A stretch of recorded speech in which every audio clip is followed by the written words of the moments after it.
कृष्णा दोस्तों, आप सभी को मेरी शुभकामनाएं बहुत बहुत है और आप सुखी रहो, समृद्ध रहो, खुश रहो, हमेशा ही ठाकुर जी की कृपा आप पे बनी रहे। और आज बात करते हैं हम पितृपक्ष की, क्योंकि सबको पता है कि पितृपक्ष तो अब शुरू होने वाले हैं। 10 सितंबर से लेके 25 सितंबर तक पितृपक्ष रहेगा, यानी कि पूर्णिमा से स्टार्ट होगा और अमावस को लास्ट अमावस को पितृपक्ष समाप्त हो जाएगा। तो पितृपक्ष में हम अपने पितरों की शांति के लिए, पितरों की प्रसन्नता के लिए, पितरों के लिए बहुत कुछ कर सकते हैं। उनको उनके नाम के श्राद्ध करके उनका आशीर्वाद ले सकते हैं। और जो लोग पितृदोष से पीड़ित हैं या जिनको बार बार पितृदोष के लिए काफ़ी सारे उपाय भी करवाने से कोई लाभ नहीं मिला, कईयों ने पाठ पूजा भी बहुत करवाई हैं जगह जगह जाके, तो कोई लाभ नहीं मिल रहा, तो ये एक बहुत अच्छा समय होता है। देखिए, हर चीज़ का एक टाइम होता है, समय होता है। अगर उस टाइम पे वो कार्य किया जाए तो हमारा वो बहुत जल्दी सिद्ध होता है और उसका बेनिफिट हमें बहुत ही अच्छा मिलता है। तो ये एक पितरों के लिए स्पेशली ये बहुत अच्छा है। जैसे हम बोलते हैं ना, एक तो पितृपक्ष को हम अशुभ समझते हैं, तो देखो ये अशुभ कुछ नहीं होता है। जो पितृ यज्ञ होते हैं इन दिनों में, पितर जो है हमारे धरती पे आते हैं और हमेशा धरती पे चक्कर लगाते हैं। ये पितरों के दिन होते हैं। जैसे हमारे त्योहार होते हैं, देवी देवताओं के भी अलग अलग त्योहार होते हैं ना, तो ये पितृपक्ष पितरों का त्योहार है, पितरों का त्योहार है। पितर पृथ्वी पे आते हैं, अपने देखो जो अपने कुल के जो वंशज उनके होते हैं उनसे देखते हैं कि वो याद कर रहे हैं नहीं कर रहे हैं, उनको पूछ रहे हैं या नहीं पूछ रहे हैं। तो पितर भी ऐसे ही आते हैं। ये पितरों का एक त्योहार होता है। ये हमारे मन में एक गलत धारणा बन चुकी है कि ये अच्छे दिन नहीं होते हैं पितृपक्ष में, ये काम नहीं करना चाहिए। ये काम मैं मानती हूँ शुभ कर्म नहीं होते हैं, जैसे शादियां हो गई, शुभ कर्म हो गए, नहीं होते हैं। बाकी पितरों के लिए तो हम पितरों की प्रसन्नता के लिए तो यज्ञ बहुत कुछ कर सकते हैं, हवन भी कर सकते हैं उनके लिए। इन दिनों में तो बहुत अच्छा रहता है। और हमारे पितर जो हमसे रुष्ट हो चुके हैं, जो बहुत रुष्ट हो चुके हैं, वो भी बहुत प्रसन्न हो जाते हैं। तो आपको इन दिनों का लाभ लेना चाहिए और अपने पितरों के लिए कुछ ना कुछ हमें जरूर करना चाहिए कि हमें आशीर्वाद दें। अगर हमारे जीवन में त्रुटियां या हमारे जीवन में कष्ट आ रहे हैं, दुख आ रहे हैं, जब कोई ना कोई प्रॉब्लम आए दिन बनी रहती है, तो ये पर्व ऐसा है पितरों का कि इस टाइम पे आप उपाय करके पितरों को मना सकते हो, उनको खुश कर सकते हो। तो ये पूरा वीडियो मेरा एंड तक देखिएगा और मैं कुछ बहुत ही अच्छे उपाय आपको और बहुत ही पावरफुल उपाय बताने जा रही हूँ कि ये आप करके बहुत लाभ ले सकते हो। देखो, जिनको तो पितृ दोष की प्रॉब्लम है वो भी उपाय कर सकते हैं इन दिनों में बहुत अच्छे, और जिनको नहीं भी है तो वो भी अपने पितरों की प्रसन्नता के लिए, अपने हर चीज़ की वृद्धि के लिए, देखो देवी देवताओं से भी ज़्यादा पितर हमारी बहुत जल्दी सुनते हैं, बहुत जल्दी प्रसन्न होते हैं। तो हमें अपने पितरों को रुष्ट कभी भी नहीं करना चाहिए। देखो, ये हमारे संस्कार है, हमारे शास्त्रों में है, हमारे पुराणों में है कि कौन से, देखो भगवान राम ने भी अपने पितरों के लिए, अपने पिता के लिए पितर यज्ञ किया था, उनको भी पिंडदान करे थे। और हर क्रियाक्रम पे, हर आप शास्त्र खोल के देख लो कुछ भी, तो उसमें मतलब कि आपको मिलेगा कि पितरों के लिए शुरू से ही चलता आ रहा है।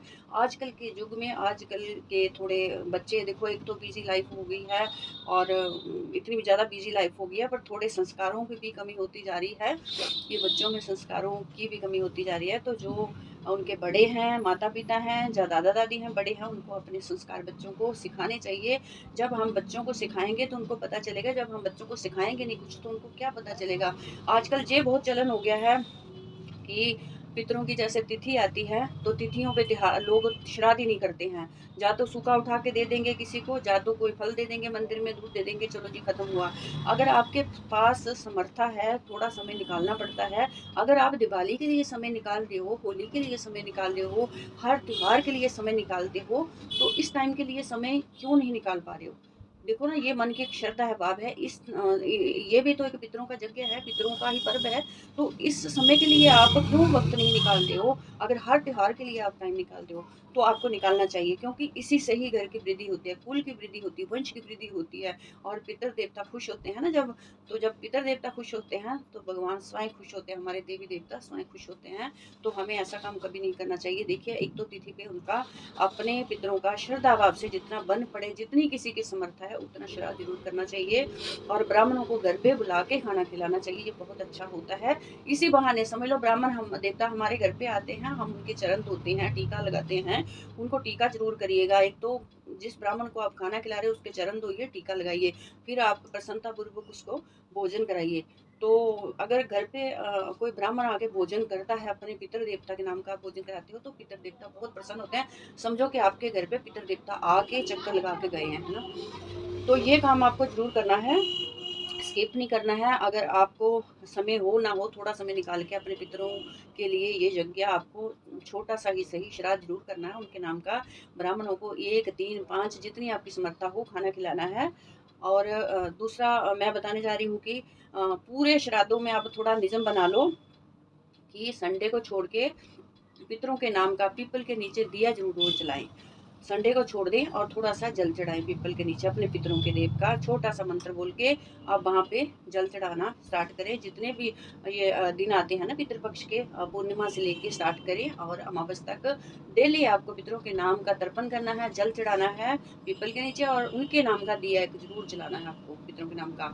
और अगर ज़्यादा नहीं हो सकता तो जितने दिन श्राद्ध रहेंगे उतने दिन आप अपने घर पे रोटी बना लो, उसका थोड़ा सा घी लगा के ना, तो पूरी की तरह तवे पे आप बना के पूरी की तरह बना लो, घी लगा के थोड़ा सा उसे रोटी बना लो। और उसके ऊपर कुछ भी नहीं तो देसी घी डालो, थोड़ी सी गुड़ डालो, और वो थोड़ी सी चूरी बना के, और थोड़ा सा 2 बूंद दही डालो, चूरी बना के थोड़ी सी कौवे को डाल दो, थोड़ी एक बनाओ रोटी कुत्ते को डाल दो, और एक गाय को जरूर दो, गाय को भी जरूर दो पितरों के नाम की। देखो तो ये आपका निज़म एक रहना चाहिए कि पूरे श्राद्धों में ये आपको जरूर करना चाहिए।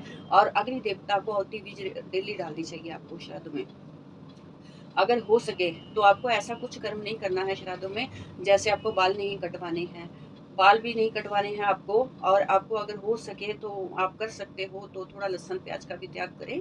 अगर नहीं कर सकते तो कोई इतनी बड़ी प्रॉब्लम नहीं है, जिस दिन आपके श्राद्ध हो या कुछ हो तो उस दिन तो बिल्कुल ना करें। और आपको श्राद्धों में बाल नहीं कटवाने हैं अपने, बाल कटवाने बिल्कुल वर्जित होते हैं श्राद्धों में, तो ये आप ध्यान रखिएगा। और पितृदोष के लिए अगर किसी को पितृदोष की प्रॉब्लम है, बहुत सारी जीवन में प्रॉब्लम आ रही है पितृदोष के लिए, तो उसके लिए बहुत ही अच्छा उपाय है कि एक तो गीता के 7वें अध्याय का पाठ करें। गीता के 7वें अध्याय का पाठ करें पूरे, अगर आप करते हैं डेली तो बहुत अच्छा रहता है पितरों की शांति के लिए, और बहुत अच्छा स्पेशली पितरों के लिए है। गीता के 7वें अध्याय का पाठ जरूर करें। और उसके बाद आपको क्या करना है कि अगर किसी को पितृदोष की प्रॉब्लम है तो उनको क्या करना है कि एक ना मिट्टी का एक कलश लेना है, घड़े की तरह इतना सा, और उसको आपको क्या करना है कि एक पानी वाला नारियल लेके 1.25 मीटर वाइट कपड़ा लेके उसे लपेट के कपड़े को नारियल के ऊपर स्थापित करना है। पूर्णिमा के दिन से कार्य स्टार्ट करना है आपको, और अमावस तक रखना है। और उसको रख के थोड़ा आपको ऐसे रखना है कि जो मुझे पितर दोष है, जिस तरह की प्रॉब्लम है, पहले दिन आपको संकल्प करना है कि ये मैं अपने जो मेरे पितर देवता जो दोष मुझे लगा है, जो मेरे पितर देवता रुष्ट हैं, जो मुझसे अपराध हुआ है पूर्व जन्म में या कुछ हुआ है। देखो हम अपने माता पिता किसी को भी तड़पाते हैं, सताते हैं, तो हर चीज़ का दोष लगता है। गौ दोष लगता है, पितर दोष लगता है, मातृ दोष लगता है, भ्राता दोष लगता है, पत्नी दोष लगता है, हर दोष लगता है। तो क्या पता हमने क्या कर्मा, जो कुछ कर्म ऐसे कर देते हैं कि हमें दोष लग जाता है वो, तो अगले जन्म में जाके भुगतान उसका करना पड़ता है। तो आपको ये क्षमा याचना करनी होगी और संकल्प करना होगा। और उस दिन से लेके आपको दिया जलाना है, धूप जलाना है, मटका एक पितरों के नाम का पानी का भर के थोड़ा गंगा जल डाल के आपको स्थापित करना है। और स्थापित करने के बाद फिर उसमें थोड़ा 1 रुपये का सिक्का डाल दें और गंगा जल डाल दें, तो आपको स्थापित करना है। और उसके ऊपर एक नारियल आप रख दें, नारियल में वाइट कपड़ा आप लपेट के रख दें और पितरों के नाम का स्थापित कर दें। और दक्षिण दिशा की ओर आपको स्थापित करना है, दक्षिण दिशा की ओर आपको बैठ के पूजा करनी है। पूजा करनी है, सिर्फ दिया जलाना है, धूप जलाना है, और छोटा सा एक पाठ करना है। इसमें मंत्र है, बहुत अच्छे अच्छे हैं। तो ये एक छोटा सा मंत्र है, ये आप बहुत अच्छे आसानी से कर सकते हो। अपने पितरों के नाम का संकल्प कर लें कि ये मैं अपने पितर दोष शांति के लिए कर रहा हूँ, जो मेरे पितर मुझसे रुष्ट हैं, जब पितर मेरे से नाराज हैं। देखो अगर पितर दोष की प्रॉब्लम हो तो आपके हर कार्य में प्रॉब्लम आती है, फूल वृद्धि में प्रॉब्लम आती है, कई बार बच्चा नहीं होता, कई बार कई कार्य हमारे रुक जाते हैं, जहाँ हमें सक्सेस नहीं मिल पाती, जहाँ बहुत सारी परेशानी का सामना करना पड़ता है। अलग अलग तरह की ये चीज़ें होती हैं कि हमें दुख झेलने पड़ते हैं। तो आपको संकल्प करके सीधा सीधा कि अगर मुझे कोई भी दोष लगा है, पितृ दोष है, मेरे पितृ रुष्ट हैं मुझसे, जहाँ मुझे कोई भी दोष लगा है, तो उसके लिए मैं संकल्प करता हूँ कि मैं ये पूरे पितृपक्ष में पूजा करूँगा पितरों के नाम, उनके नाम के। और आपको व्हाइट फूल कहीं से भी लेके व्हाइट फूल चढ़ाने हैं, मतलब सफ़ेद ही चीज़ें उनके लिए चढ़ानी है आपको। तो उसके बाद आपको छोटा-सा पाठ करना है, ओम त्रिम्यो नमः, ओम त्रिम्यो नमः का पाठ करना आपको। ये मैं लिख भी दूँगी इनबॉक्स में, आप वहाँ से भी देख लेना। और ये मंत्र छोटा-सा मंत्र है, और बहुत मतलब बहुत अच्छा है और बहुत आसान है। और दूसरा पितृदोष के लिए मंत्र एक गायत्री सिद्ध मंत्र लगता है, वो बड़ा मंत्र है, और वो आपको करना कठिन लगेगा, और छोटा-सा मंत्र है, ये आप करिएगा। और यही मंत्र करते-करते आपको पीपल को जल रोज़ देना है और दिया जलाना है पीपल के नीचे। एक उस मटके के आगे दिया जलाना है, जो कलश आप रखोगे मिट्टी का, उसके आगे दिया जलाना है, और आपको ये पाठ करना है। कम से कम 3 माला आपको रोज़ ये पाठ करना है, और दक्षिण दिशा की ओर आपको बैठना है और ये पाठ करना है। और अगर कोई थोड़ी-सी चीज़ आपको दूध से बनी कोई मिठाई हो, बर्फ़ी वग़ैरह हो, कुछ ना कुछ, चाहे केला आपको उनके नैवेद्य ज़रूर रोज़ चढ़ाना है। और गाय को, कुत्ते को, कौवे को, तीनों को आपको रोटी ज़रूर देनी है डेली। ये आपको नियम बनाना है, और पीपल के नीचे पान जल देना है और दिए जलाना है। ये नियम आपको सिर्फ़ करना है और ये पाठ करना है। उसके बाद अमावस के दिन यही मटका आपको क्या करना है, उस दिन आपको 1, 2, 3 कम से कम 3 या 1 या 3, 5 ब्राह्मणों को खाना खिलाना है आपको। और फिर उसके बाद ये मटका उठा के आपको कहीं जल में विसर्जित कर देना है, नहीं तो पीपल के नीचे रख देना है जाके। तो उठा के विसर्जन कर देना है उस दिन पूजा करके। तो आप देखोगे कि इसका आपको कितना लाभ मिलता है, और हाथों हाथ लाभ मिलेगा इसका, और बहुत शांति होगी, और आपके तरक्की के मार्ग यूँ खुल जाएँगे, बहुत अच्छे खुल जाएँगे, आपको पता भी नहीं चलेगा। तो ये आप उपाय करिए, और बहुत अच्छा है, बहुत अच्छे से करिए, और बहुत ही पावरफुल है। तो ये उपाय आप करिए कि इसके करने मात्र से कितनी शांति आपको मिलती है। और थोड़े दिन की बात है, ये जब आप उपाय करोगे, पाठ करोगे, तो आपको उन दिनों में ये कोशिश करिए कि नॉन-वेज हो, एग नॉन-वेज, और लहसुन प्याज का थोड़ा त्याग कर दें, तो बहुत अच्छा है आपके लिए। तो बहुत अच्छा रहेगा, क्योंकि इसका फल बहुत अच्छा आपको मिलेगा। इन चीज़ों का आपको ध्यान रखना है। ब्रह्मचर्य का भी आपको व्रत का पालन करना है इन दिनों में, जब तक आपने ये पाठ करना है, ये करना है, तो ब्रह्मचर्य का भी पालन करना है। और अगर विधि विधान से आप कोई चीज़ करोगे, तो आप कंटिन्यू, तो आपका कार्य हमेशा सिद्ध होता है।